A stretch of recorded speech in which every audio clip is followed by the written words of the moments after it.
Cité Lamy ci sunu poste santé bi nga xam ne amuñu lu dul moom di rafetlu sa teewaay nag ci bis bi parce que nag du tey rek nga fi mës a ñëw sa loxo ñëw na fi ndax ñëw nañ fi indi fi ay matériel ci temps bu Covid bi nga jox ñu eau de javel gel ak masque macha allah ñu ñëw ak ay madar ñu ñëw indil ko sunu ICP ànd ak sunu président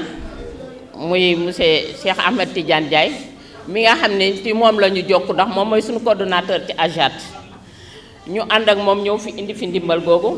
sunu ICP rafetlu ko ndax nag ñun dañ woon ñaari tànk lañ fi teewee te moom lañ fi teewee ba tey ndax dañ di relais ci poste santé bi nekk ci communauté bi di fi vacciner xale yi di peser xale yi di xool ndax seen poids baax na wala baaxul di def ay nutrition di leen jox lépp ñu ngi koy def ci gox bi depuis nag 1998 ba léegi ñu ngi ci terrain bi ñun ak poste santé bi kon boo ñëwee fekk ñu fi ñu taxawee fi ñaari tànk bokk nag ci sa mouvement bokk ci ICP bi wax naa ko loolu ñu koy rafetlu lu bu bari kon tey boo fi dellusiwaatee dañuy gën a am contentement di la gërëm di la ñaanal yàlla li ngay séentu yal na la ko sunu borom ba defal ci barki Nabil Moustapha muy ndam lu sedd guy nag di kontaan nag ci yow di gën a kontaan ci yow ndax xam nañ ni fonk nga jigéen fonk nga jeunesse bi loolu moom dama koy wax fu ma toll di ko wax ndax Ablaye ji lenn mi ngi ci moom lu mu mënul du ko wax te lu mu dul defit du ko wax lu mu la wax suba ba ngoon day rek dina ko def su ko mënul rek du ko def kon loolu ñu ngi la ciy gërëm di lañ wax ni la tamit ñun jigéen ñi ñoo ngi nii ba tey di la tàllal loxo rek ndax def nga ci ñun defal nga ñu ay formation man ñëw naa fa en tant que présidente AJAT ñëw naa fa defal nga ñu ay formation accompagner nga ñu waaye ba tey doyul parce que jigéen tamit xam nga ni moo yor kër moo yor lépp lu mu duggul loxoom bu ci duggul ca kër ga dara du baax kon nag ba tey ñi ngi lay ñaan sa ndimbal foo toll di la ñaanal yàlla ba nga toog ci seesu maire bii muy maire ville ak maire est moom lañ lay ñaanal yàlla moom lañ lay ñaanal yàlla ngeen xam ne nag ba tey it kon su ma investiree mi ngi mel ni investir na leen yéen relais yëpp mi ngi mel ni investir na parce que dañ nekk ay relais ba pare nekk ay présidente avec ku nekk boot ay avec ku ne yaa ngi boot 30 personnes ci sa ginnaaw kon nag bu ñu sañoon di ko ñaan booba ba tey monsieur le maire ñu ngi koy ñaan booba ba tey bu ñu sañoon ñun tamit présidente avec yi nga gees ñu nga ñëw ci sunuy mbooloo ñu gis la ndax man nag su ma sañoon man su ma amoon li ma gënal dangay ñëw fekk ma fi ma dëkk ci sama biir koñ bu ko defee ñu xam ni kii lay àndal tamit loolu tamit su ma sañoon moom dama koy am mais amaguma ko ba léegi te ñaan naa nag nga may ma ko ñëpp xam ne yow laa àndal ma mën a wax ak samay mbokk ñëpp xam ne am naa ko ma àndal ñu bootu ma nit ci sama ginnaaw loolu moom ñaan naa la ko di rafetlu nag sa teewaay bu baax di la gërëm di la sant lépp loo fi def rek ñun ñëpp nga ko defal jërë nga jëf sëñ Massamba. naa bu ma sante yàlla julli ci yonent bi alayhi salaatu wassalaam maa ngi leen di nuyu jël nuyoo bi jiital ci monsieur le maire mu tegal ma ko ci ñi mu àndal ñëpp fàttewuma sama relais gox bi fàttewuma personnel bi fàttewuma population Cité Lamy man nag sama waxu démb mooy sama waxu tey ndax comme li ma waxoon nee naa leen Thiès li muy rëy Cité Lamy moo ma ci dàqal Cité Lamy li muy rëy poste santé bi moo ma fi dàqal parce que fi leen ma indi et puis fi laa dëkkoon ba ni ma fi jógee doxu dem Mbour 3 samay mébén nag benn la comme ni ma ko waxoon rek la dernière fois bi nga ñu envoyé donc bi nga ñu yónnee woon si Covid bi parce que gisuñu la woon mais li ma waxoon keroog rek laay waxaat tey te ni relais yii lu waaye di jiital te jiitalu leen ci nekkoo ci leen parce que ñoom ñooy tenir santé bi kuy wax santé communautaire prévention moo tax ngay wax santé communautaire te prévention bi relais yi ñoo ko yor ñoo nu nekkal ci naaj bi ñun bu ñu demee bay am ay résultats di compiler di dem ñu ni féliciter au niveau du district c'est grâce au relais vraiment ak personnel bi fi nekk ndax ñun ci bureau yi rek la ñu nekk di bind di kii mais ñoom ñoo ñu nekkal ci terrain bi ñoo ñu jógeel population bi te nag seen bët yi taxul may wax ndax relais citoyen mi vraiment jóge nañ seen population jóge bu nga xam ne macha allah ñu ci bëgg lu ne am ko donc man li ma lay conseiller mooy nga ànd ak ñoom. beneen mébét bi mooy poste bi ku fi jaar démb jaar fi tey xam nga ni poste bi liggéey nañ ko te xam nga ni poste bi am na fu mu jógee am na fu mu agsi te lépp c'est grâce à la communauté de Cité Lamy. di ñaanal aussi sama frère Amène Mbaye bàyyiwuñu benn yoon mosuñu bàyyi benn yoon ba léegi ni bi ma ko gisaatee léegi ni damaa kontaan parce que man nit démb laa lay jàpp tey soog di ñëw vraiment Ameth maa ngi lay wax defal chapeau vraiment di la ñaanal lii ngeen di wut yàlla na leen yàlla yombalal lépp vraiment ba yàlla defal leen ndam ba ngeen mën a ñëw jàppale santé bi parce que santé sonn na santé torox na santé feebar na santé nekk na dans le coma parce que poste de santé bu fekkee lépp lu muy liggéey moo koy jëndal boppam lépp lu muy ut moo koy jëndal boppam te li muy jëndal boppam population bi ñoo ñoo dagg ticket ci lay fay ay personnel am maire yi jëlaluñu benn personnel poste de santé Cité Lamy dinañ fay 6 ASC matrone dinañ fay dépositaire dinañu fay gardien dinañu fay fille de salle 2 dinañ fay 2 lingères dinañu fay vendeur de ticket donc loolu yëpp poste bi moo koy fay jëndal boppam ay garabam motivation fonds de dotation yi sax pour ñu jot sax c'est un problème actuellement commune yëpp jot nañu ñun rek ñoo jotul bu la yàlla dimbalee ne ba nga yéeg ak jàmm ak salaam dinañu dimbali ñu gestu ñu poste yi xat na poste yi torox nañu poste yi am nañu problème te nag wax dëgg yàlla population yi jar nañ ko jar nañ lu ëpp li ndax ku ci wéré di ku nekk rek lu mu laal rek laal na keneen ndax ñun ñëpp benn bopp lañu ñun ñëpp benn bopp lañu relais yi aussi sonn nañ ci poste yi ñoo nekk ci naaj yi bala ñu leen a utiliser rek vaccination jot ñu jox leen miet ay miet lañ leen di jox te terewul muy naaj muy taw muy xiin muy lëndëm lu mu ci doon dañuy def liggéey bi ni mu ware ànd ak seen ngor ak seen sutura ak seen teraanga donc ñooñu ku leen jàppale nga poste de santé yi ku jàppale ASC matrone yi jàppale nga poste de santé yi vraiment maa ngi kontaan ci visite bi vraiment di ñaan yàlla li ngeen di mébét yàlla na ko yàlla mottali ci rajo Yonent bi alayhi salaatu wa salaam nuyu le personnel de santé nuyu acteurs communautaires yi nga xamante ni tey comme ni ko madame Touré waxee ñoo yombal liggéey bi ba tey ñoom ñu mën a def seen liggéey ni mu waree donc boo waxee acteurs communautaires yi nuyu nga bàjjanu gox relais yi mais également ASC yi di kontaan vraiment di ñëw fii ci poste de santé Cité Lamy seet si leen comme ni ñu ko waxee dans le cadre des visites de proximité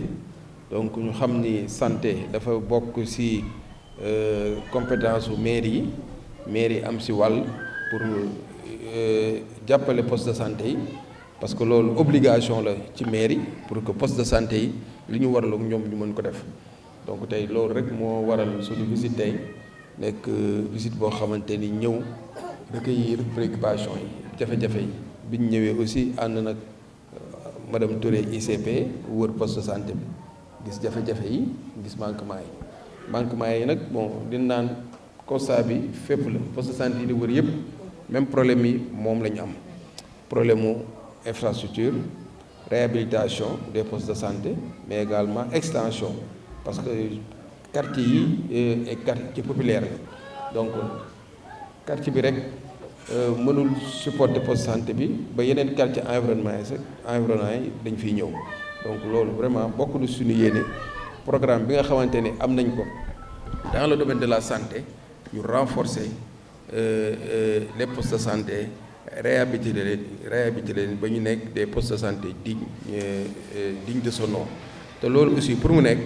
il faut que ñu renforcer équipement bi par des matériels gis nañ lii hospitalisation yi manqué na wala mu nekk dans un état très vétuste yoo xamante ni vraiment war nañ def le renouvellement des équipements yi nga xamante ne am na ko fii pour que ñu mën leen jàppale ngeen relever seen plateau technique parce que ku wax santé léegi wax santé de modernisation parce que maintenant adduna bi dafay évoluer donc am na yenn yoo xamante ni soo amul ay matériels yu sophistiqués ay matériels de dernière génération sa liggéey bi mën na sooxe moo tax ñun loolu bokk suñu programme nekkat bés bu ñu nekkee maire dinañ changer poste de santé yi relever lañ ba ñu nekk ci des niveaux yoo xamante ni malade bi bu ñëwee li mu war a fekk foofu dina ko fekk mais également personnel de santé bi li mu war a jëfandikoo pour liggéey aussi dina ko jëfandikoo bu baax a baax di wax ni rek par rapport au personnel de santé wax nga ko jafe-jafe yi nga xamante ni personnel bi ñu ngi koy am des rémunérations personnel yi dañuy liggéey ci bénévolat ay volontaires la ñu nekk xëy liggéey mais amuñu benn motivation boo xam ñu leen koy jox loolu moo tax ñu ne programme bi ñu am dañu bëgg a def benn fonds de garantie municipal ñu koy wax sax fonds de solidarité pour que ñu mën a jàppale les postes de santé personnel bi nga xam ne ñoo fa nekk autour ñu mën a am benn subvention xamante ni mensuellement lu leen di jox pour que ñu mën a am motivation di liggéey si xel mu dal mais nag loolu bu ñu koy def dañ koy def d'une manière permanente à tout moment rek le besoin se fait sentir ñu jàppale leen si loolu te loolu yaakaaruñu si budget municipal parce que aussi sooy wax da ngay wax li nga xamante ni mën na ne budget bi rek des fois mais comme ni nga ko waxee seen fonds de dotation yi day toog presque at du ngeen ko jot te loolu vraiment maire su fekkee day xaar si budget wala muy xaar si recette municipale la mu war a liggéey du ko liggéey un maire da nga war a am vision un maire da nga war a am partenariat yoo xamante ni tey vraiment bu na la mën a accompagner sa projet yi nga xamante ne am nañ ko te ñun loolu la ñu am mooy carnet d'adresse yoo xamante ne partenaires yoo xamante ni bés bu ñu nekkee maire lépp loo xamante ni war na jëm ci santé dañ ñu si accompagner ci loolu lañ ni la première chose bi nga xamante ni am nañ ko ba pare mooy ay ambulance bëgg nañ poste de santé yi nekk Thiès Est yëpp ñu doté leen par des ambulances ku si nekk am ambulance loolu je pense que c'est un acquis de taille loolu sunu projet personnel bokk sax si compétence yi nga xamante ni moom la ñu alloué pour que poste de santé yi vraiment mën a am ambulance yoo xamante ni mën a évacuer les malades donc di wax ni rek xam nañ jafe-jafe yi ñu am yéene nag liggéey dëkk bi te ku bëgg a nekk maire li la koy may mooy ay carte ñun nag ñuy yaakaar si yéen bàjjenu gox yi relais yi les ASC ñëpp ñu jàpp si ba programme bi ñu am nekk un programme innovant boo xamante ni bés bu ñu ko indee liggéey ko santé dina si gis boppam personnel de santé dina si gis boppam mais également askan bi dina si gis boppam parce que santé moom priorité la ci dëkk ku defarul santé sa population mën na sooxe moo tax fii ci Cité Lamy su ma ñëwee aussi foog ma remercier sunu responsable yi xamante ni ñoom ñoo fi nekk madame Fatou Niang vraiment Aïda vraiment kàddu yi mu jël kàddu yu rafet la ndax ñoom it seen préoccupation mooy seen gox bi keroog bi Covid bi amee moom ak suñu frère Cheikh Tidiane Ndiaye ñëw nañ sollicité moom pour jàppale seen poste de santé ma ne nit boo nekkee ci gox da nga koy servir donc daal xam ne ni ñun suñu yéene mooy defar dëkk bi suñu yéene mooy ànd ak ñi nga xamante ni ñoo bëgg Thiès ñu àndandoo liggéey Thiès te loolu aussi pour mu mën a nekk il faut que ñu xam élection yi capital la élection yoo xamante ni gox-goxaat la du élection farfarloo mais ki nga xam yërëm na askan bi yéene na askan bi am un programme boo xamante ni mën na ko réaliser parce que dama ni suñu programme c'est réalisable et également c'est réaliste te xaaruñu ci budget mairie pour mën a réaliser programme bi parce que am nañ partenaires yoo xamante ni mën nañu jàppale ci programme bi di wax ne rek ñu ngi am seen yaakaar ci vote bi ñu voteel ñu massivement pour que ñu mën a gagner élection yi pour nii ñu fi ñëwee xam seeni jafe-jafe ñu mën koo saafara bëgg nañ que mairie di taxawu poste de santé parce que poste de santé responsabilité mairie la encore une fois de plus madame Touré ñu ngi lay féliciter parce que dama naan yéen dañ leen a war a féliciter jaaraama leen parce que ci condition yi ngeen di liggéey conditions yi métti li ngeen war a amu leen ko mais yéen a ngi góorgóorlu pour satisfaire la population te wax nga ko loolu aussi bu amee les acteurs communautaires yi donc yéen di féliciter vraiment mais également encourager leen parce que liggéey bi aussi yombul liggéey metti na te loolu lépp tëddal nañ leen en compte fonds de solidarité boobu ñu bëgg a teg moom vraiment dinañ leen jàppale jigéen ñi jàppale leen si ay formation mais également si ay financement yoo xamante ni ku ko soxla di nga mën a am accès facile te du am intérêt également du am benn garantie boo xamante ni moom lañ lay teg di sant bu baax di gërëm ñëpp merci beaucoup